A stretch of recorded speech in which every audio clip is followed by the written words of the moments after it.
maaaring mawaglit ang pagbigay namin sa inyo ng pinakahuling pagtaya sa magiging lagay ng panahon. Kaya heto na si April Enerio live mula sa Pag-asa DOST.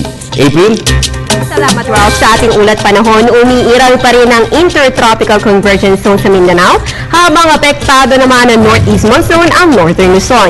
Kaya sa lagay ng panahon natin ngayong araw hanggang bukas, ang rehiyon ng Caraga, Northern Mindanao at Zamboanga ay makakaranas ng occasional light to moderate rains or thunderstorms. Habang dito naman sa Ilocos, Cordillera at Cagayan ay makakaranas ng mahihinang pag-ulan. Dito sa Metro Manila at natitirang bahagi ng bansa ay makakaranas naman ng mga isolated brief rain showers or thunderstorms lalo na sa hapon at gabi.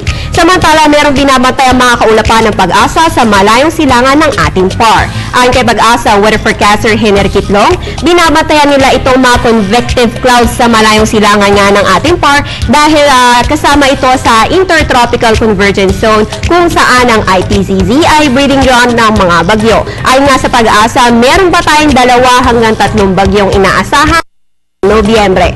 At dahil sa umiiral na Northeast Monsoon, nakataas ang gale warning sa Northern Seaboard sa Northern Luzon tulad ng sa mga probinsya ng Batanes, Calayan, Babuyan, groups of islands at northern coast ng Cagayan. Kasama na rin ang Western Seaboard sa Northern Luzon sa mga baybayin ng Ilocos Norte, Ilocos Sur at La Union. Kaya't inaabiso ng mga mangisda na delikado po ang pumalaot dahil sa malalaking alon na dulot ng amihan.